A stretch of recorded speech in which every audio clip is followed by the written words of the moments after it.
कष्टाने स्वतःचं अस्तित्व निर्माण केलेलं आहे अशा महिलांना प्रोत्साहन देण्यासाठीचा हा पुरस्कार असतो आणि आम्हाला आनंद आहे की अशा कार्यक्रमाच्या आणि ह्या प्रोत्साहनाच्या निमित्ताने महिलांना त्यांच्यामध्ये एक स्वतःमध्ये उत्साह निर्माण होतो काम करण्याचा. त्यांनी आत्तापर्यंत संघर्षामध्ये काम केलेलं असतं त्याची कोणीतरी जाण घेतली आहे आणि त्याचा आनंद असतो आणि इतर महिलांना त्याचा आदर्श घेण्यासाठी हे चांगल्या रीतीचं व्यासपीठ आहे आणि या माध्यमातून दरवर्षी हा पुरस्कार आयोजित केला जातो.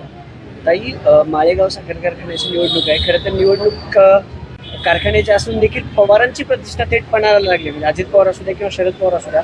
आता टावरे पॅनलकडून आरोप केला जातो की पवारांनी एका मताला 10,000 रुपये वाटले. एवढ्या म्हणजे अशा निवडणुकीत असे आरोप होणं आणि थेट घराण्यावर आरोप होणं किंवा इतर गोष्टींवर आरोप होणं कसं बघताय सगळ्यांकडे? कुठेतरी पवारांची प्रतिष्ठा पणाला लागली, मग ते दादा असू दे किंवा पवार साहेब असू दे.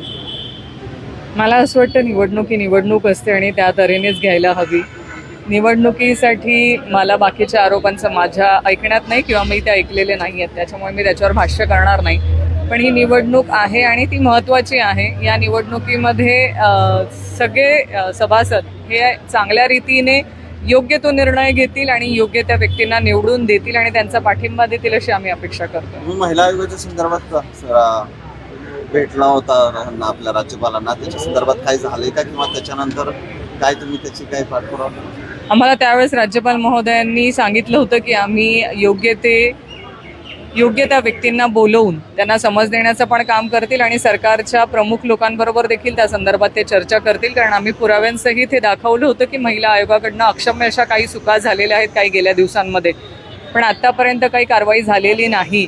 मला कळत नाही आहे की एवढ्या अक्षम्य अशा चुका महिला आयोगाकडनं झाल्यानंतर संपूर्ण महाराष्ट्रातून, म्हणजे फक्त विरोधी पक्षातल्या नाही तर संपूर्ण महाराष्ट्रातल्या माता भगिनींनी महिला आयोगावरती टीका केल्यानंतर देखील महिला आयोगाच्या अध्यक्षांना पाठीशी घालण्याचं काम सरकार का करतंय? असे कुठले संबंध, काय त्यांचा एवढा वर्चस्व आहे की त्यांना सरकार पाठीशी घालतंय हे मला अजूनपर्यंत कळलेलं कोडं आहे.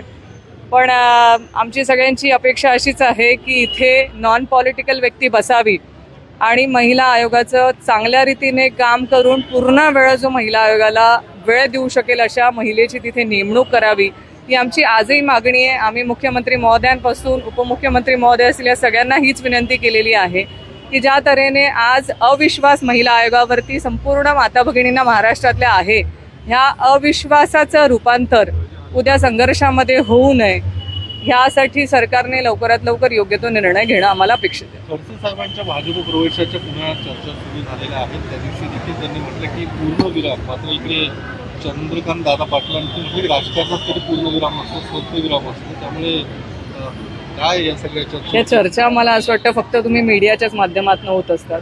ज्या कार्यक्रमाला त्यांनी भेट दिली तो कुठला पॉलिटिकल कार्यक्रम नव्हता, तो संघाचा कार्यक्रम होता आणि तिथे बकायदा भाऊंना बोलवण्यात आले होतं म्हणून भाऊ तिथे उपस्थित होते. की प्रवेशाचा हा चर्चा हे तुम्ही मीडियामधून उचललेलं भूत असतं आणि तुम्हाला TRP मिळतो आणि ह्या TRP मध्ये सगळं चालू राहतं. अमित भाईंना भेटले होते स्वतः साहेब, त्यावेळेसचा विषय. आज अमित भाईंना नाही भेटले, विषय संपला. आता भाजपमध्ये जाणार नाहीत त्यांनी सांगितलंय का? त्यांनी त्यांचं एक्सप्लेनेशन स्वतः दिलंय ना भाऊंनी. आता दोन्ही राष्ट्रवादींचं काय? भुजबळ असं म्हणाले की एकीकडे चर्चा सुरू आहे की ठाकरे आणि पवार एकत्र येणार, मात्र भुजबळ म्हणतात की अजिबात शक्य नाही. मला असं वाटतं हा वरिष्ठ पातळीवरचा निर्णय आहे, त्यामुळे ह्यामध्ये आमचे वरिष्ठ नेते या बाबतीमध्ये जे काय असतील त्या संदर्भामध्ये निर्णय देतील. आम्ही सगळे पदाधिकारी हे आदरणीय पवारसाहेब असतील, आदरणीय सुप्रियाताई सुळे यांच्या नेतृत्वावरती विश्वास ठेवून काम करतो. आमच्या नेत्यांचा जो काही निर्णय असेल त्या निर्णयासोबत आम्ही आहोत, आम्ही आमच्या नेत्यांसोबत आहेत. आणि आजही तुम्ही बघितलं असेल तर संपूर्ण महाराष्ट्रामधल्या ज्या हुंडाबळीच्या केसेस मोठ्या प्रमाणामध्ये समोर येत आहेत, त्यासाठी आजपासून सुप्रियाताईंनी संपूर्ण महाराष्ट्रामध्ये एक लढा आणि एक आंदोलन त्याला सुरुवात केलेली आहे, ज्यामध्ये आम्ही सगळ्या महिला त्यांच्यासोबत खांद्याला खांदा लावून हुंडाबळीच्या विरोधामध्ये ही जनजागृती करण्यासाठी आम्ही फिरणार आहोत. कुठलंही काही न बघता माहितीच्या सर्व पक्षांमध्ये पक्षप्रवेश घेतले जात आहे. ते आता स्थानिक स्वराज्य संस्था निवडणुकीच्या पार्श्वभूमीवर कसं बघतात तुम्ही सगळं? कारण आता तुमच्या नाशिक जवळचं नाशिक आहे, तिकडं प्रवेश झाले किंवा मला असं वाटतं की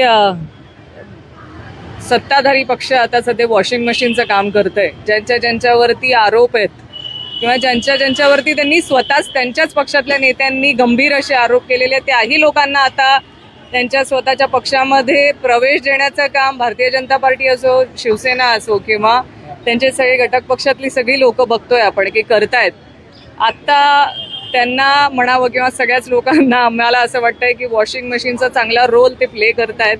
सगळे सब कुछ आ जाओ, सब लोगों का स्वागत है और सब तुम्हारे पुराने जो गुने हैं, पाप है, वो सब धुलाने का काम बीजेपी कर रही है. ठीक, थँक्यू.